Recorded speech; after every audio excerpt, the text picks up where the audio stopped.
Herman and the other two and stole her own money to give to Herman.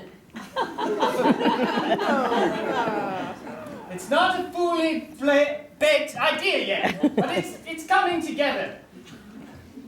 I think I need to go to the house of Miss Wrigglesby. I think you shall do that.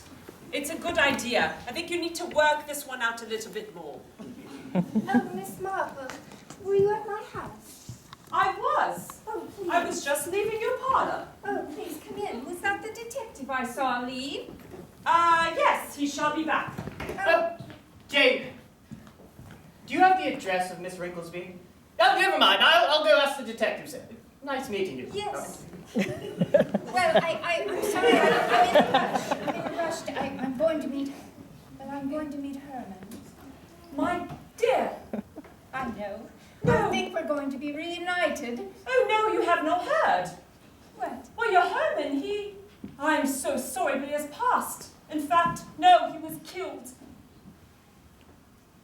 Herman?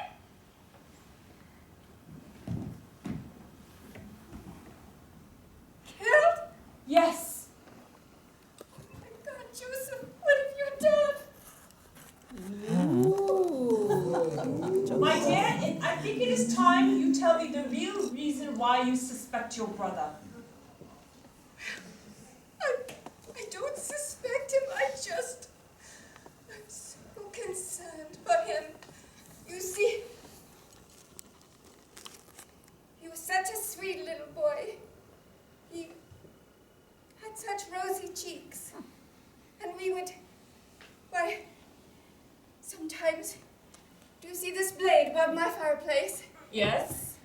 This blade was given to my grandfather by Trafalgar. And we would play pirates, and Joseph would pull the blade out, and he would swashbuckle like the greatest aeroplane you've ever seen. And we would have pillows piled like a fort, or a pirate's ship. But then when I became interested in boys, we didn't play pirates anymore, and he was jealous. So jealous. So jealous that? Well, it was not many things that he did. Just little things like pranks, you know, pushing boys off bridges and things like that. And then he took up boxing. He had the best right of anyone in the whole ring. It was a thing to see him. It was a thing to see him. Oh, my dear. You have had quite a shock. Are you sure it was Herman? You're not mistaken. I know it was. My dear, I believe you should go up to bed and have a lie down. You have confessed quite a bit here, and I'm thankful for the information, and I will share this with the detective inspector, but you must go rest now. Constables, right over here. Jane, how foolish was I to know that I was in the woman's home all along. Here she is. This is our culprit. I believe it to be so. Take her away. What? This way. Detective Inspector, have you unearthed some piece of evidence? Jane, I have. You see, that maid had soot on her shoulder. That's right, Inspector. Jane, Miss Marple, of course. Constable Weathersfoot. Yes. You see, Inspector Craddock here had hired me upon this case because of my expertise in fingerprints and dusting. I went to the scene of the crime, and of course there was soot everywhere, so dusting was not necessary anymore. And upon where the body had lied, right by the victim's left hand, was the letter J, inscribed in the soot. It appears that he was trying to spell something out before his last breath was taken. Yes, the name of the person who took his life. And as we know, J is for Josephine. J is for Josephine, J is for Joseph, J is for Jesus, J is for Jemima, J is for a lot of things. J is for Jack. What is your point, Miss Marple? My point is that you do not have the evidence, my dear. All right. I'm sorry, Jane. Well, every time I come to St. Mary Mead, I always wish to solve a case.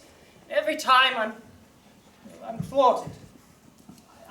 I have my superstitions that perhaps if I get a nice haircut, then I'll be a good detective. I'll earn my role as detective inspector. However, every time I'm at a loss and I have to come crawling back to you. And I thought this time I had it, and obviously I was overshooting. My dear, you're going to get there, but right now you cannot arrest someone over whom you do not have any evidence. But my dear, you will get there. I have every bit of confidence in you. You are my godson after all. You're right, Jane. I have confidence in you as well, Inspector. Let us go. Well, Mary, I must say you've done very well for yourself. Thank you, Bertrand. Is that really your name? Come, dear, we're alone now. You can drop the act. Oh, darling. Oh, no. All of that is over, Mary. What? All of that is over. Will you stay in one place? Hey, little puppy. No. I knew it once when I came to St. Mary's Mead, and I discovered that you were living here, that murder would soon follow. Yes, you and I might have had some fun a long time ago, but it was a long time ago, and now it's done. And it was rather fun, though, wasn't it? Yes. Oh, come now, puppy. We can go back to how we were. We shall never go back to how we were, Janice.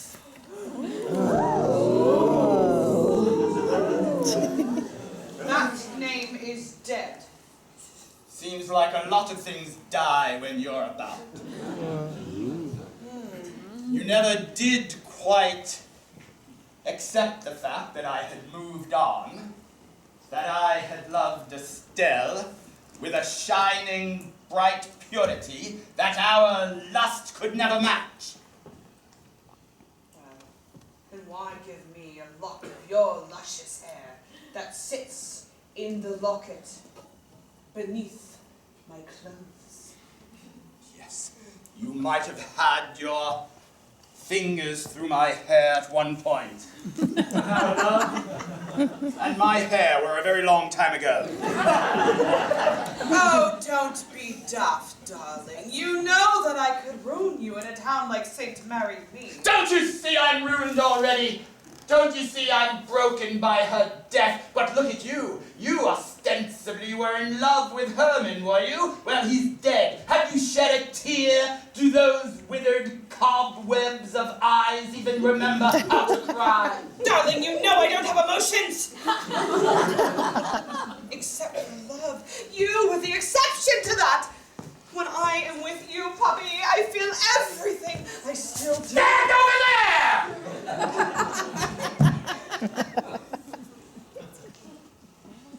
Janice, I'm going to look you in your eyes, and you are going to tell me the truth. Did you kill Estelle?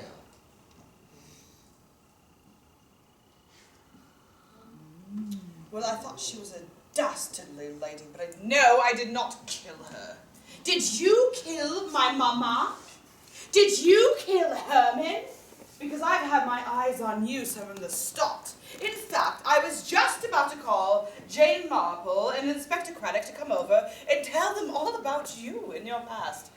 I am trying to change, darling. Don't you see?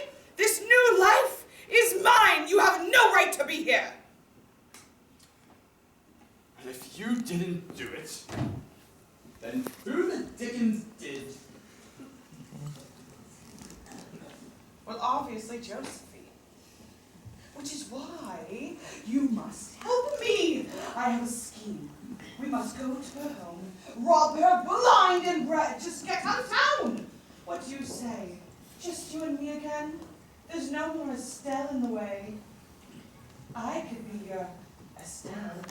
I'll dye my hair, darling. It'll be glorious. What the hell sick kind of monster are you? Look at you. You've lost someone that you claim to love. And rather than spend one moment mourning for him, you're already on to your next scheme. I never loved him! It was a cover to get back at you. I wanted to make you jealous of me. Did it work? Do you love me still? Because I love you, darling. I will always love you. There's no one else for me. Come, darling, you must help me. I must go to Josephine, get everything she owns, and get out of town. It will be so fun. Oh!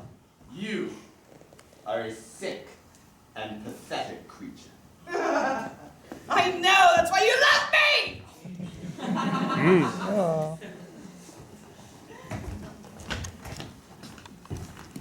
So they let you out just like that, huh? They did, Joseph. They didn't have enough evidence to convict me, or even hold me. Now? In this stupid jail. I want to tell you something, though. There's something you have to promise me that you will not allow anyone to know. Never tell them Poppy's nickname for me. Cinderella was just a fantasy as we were young. Do you remember when we sat by the fireplace? Yes. Especially at Christmas time. You always liked it when the fire died and the hearth grew cold. You would sit there for hours staring at the lumps of ash until they were cool enough for you to handle. Then you would paint weird effigies. All right, on the all hearth. right. No, it was just I wanted it to be clean. Oh, So Santa Claus could come down yes, you are and ever so shower us with presents. fixed with the chimney, too, weren't you? More than once I caught you with your head completely up the flue. Well, I heard birds up there. I wanted to see what was up there. You were a strange girl. Cinderella, I loved it when you called me that. But why shouldn't I tell the police of this? Seems harmless enough. I don't know. I just feel like we've divulged too much information already about our past. I think enough is enough. Do you understand? Enough is enough. Now take me from this jail. Yes, sister, I've already paid your bail. We can go at once. You're such a dear brother. Just please. Constables, right in here. Jane Marple has been so lovely as to lend her own home for our investigation, and why, you see, I've laid out every single clue that we have discovered. The pantyhose, covered in soot, the chimney, everything. Excellent work. And I've been scouring it. That was my tea. I've been looking over it, poring over it for the past 24 hours. And do you know what I have discovered? It's boring. It's not boring. This is my life. I am a detective inspector. I'm supposed to be able to figure these crimes out. I'm sorry to tell you that once again, I have failed. Inspector, you are too hard on yourself. This case, it just requires some more time, and it'll come to us. Yes, of course. We can take care of this, and don't cry. That just makes me want to cry. Yeah, that makes me want to cry. Inspector, why don't you go out and get some fresh air momentarily? No, I can't. This case is time sensitive. 3 deaths. Do you know how many other deaths this town has seen this year? 0. Several every other year, as Miss Marple has solved those cases. Under my watchful eye, these people are dead, and I cannot have that. So once again, I'm going to have to crawl back to Jane and ask her to deliver us the culprit. Whatever you think is right, Inspector. You can think of something, Inspector. Come on, buck up. Like you tell us. Keep calm, carry on. Stiff up a lip. She's taking a nap upstairs. Would one of you fetch No, her? I'm not. I've just woken up. Oh! Jane! Yes, my dear. Please. I've given it quite a bit of thought and I've done some of my own research. And I believe I know who it is. You do? Yes. And I believe that the culprit is someone we can visit right now. Follow me. Jolly good. Follow her! And so we made our way over to Joseph and Josephine's home.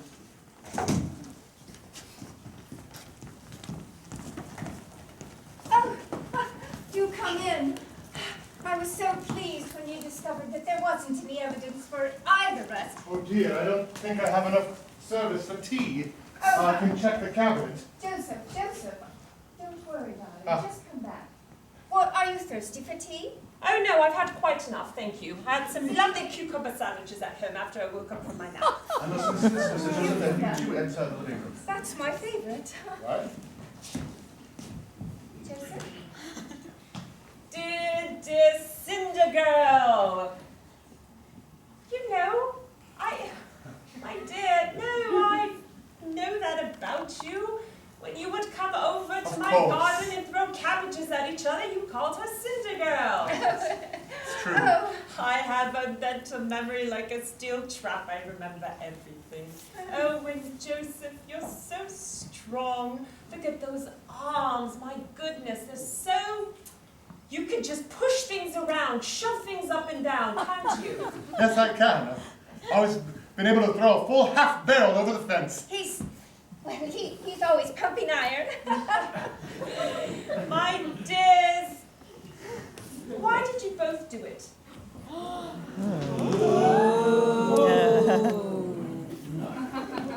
Do what? J is for Josephine. J is for Joseph. Jesus. I'm so sorry to... Detective Inspector Craddock, I'm so sorry I could not support you earlier, but you see, as I said, you needed evidence. And the evidence, well, my maid girl, she works with their maid girl. And when that other girl came in, it was clearly not their maid girl. Jane! Get out! Don't you even think of trying to take my brother or me. We've handled more people like you than ever before. Grab her!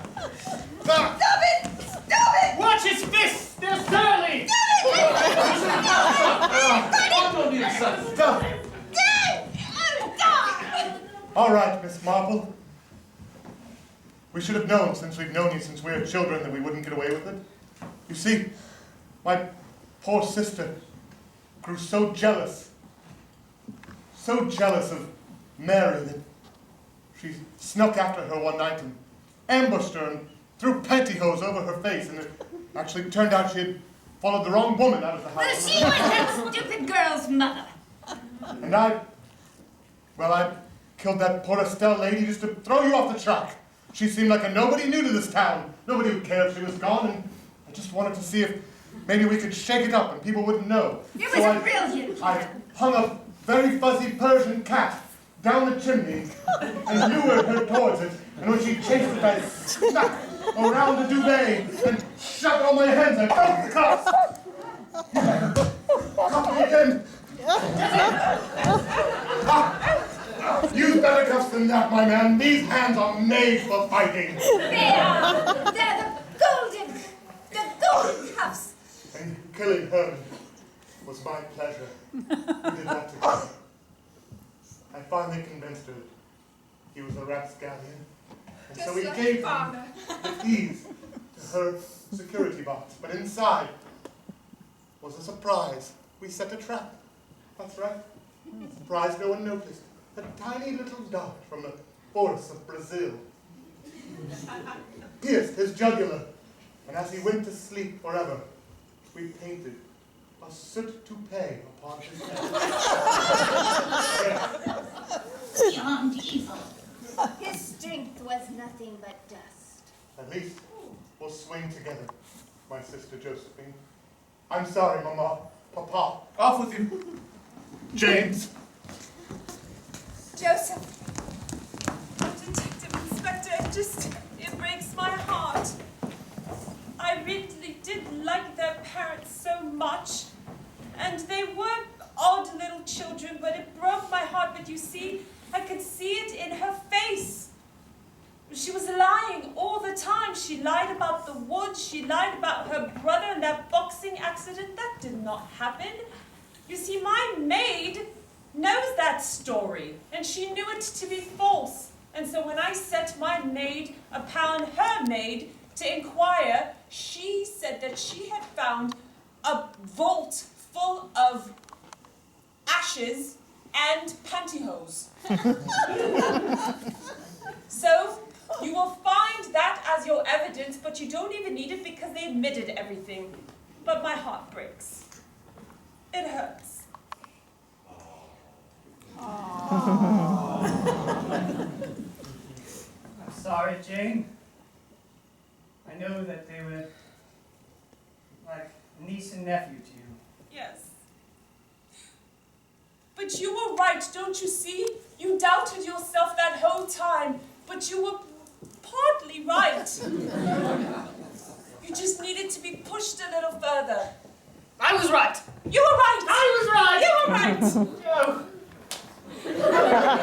Let's go celebrate. Well, the train should be here any moment, Janet. Here, a bench. Sit down. Thank you for escorting me to the train station. A woman can't walk around on her own around here with murderers on the loose. It seems that you and I were never destined to find love. Not with each other, not with Herman, and not with Estelle. It's as if our lives are like these train tracks here, wending off into the distance and turning who knows where. Rusted, weather-beaten, and have seen many tracks of life pass over them. Vomit, dead rat, Bird poop. human skull. You will always hold a special place in my heart, even if you can't be my heart. Do you have enough money, Janice? No. A little money wouldn't hurt on my trip to America. There you go. Remember, Janice, there is always a blue sky somewhere, and always a train on the track of life that can take you there. Maybe I'll see you on a future track. I doubt it. And so, my dear friends, our new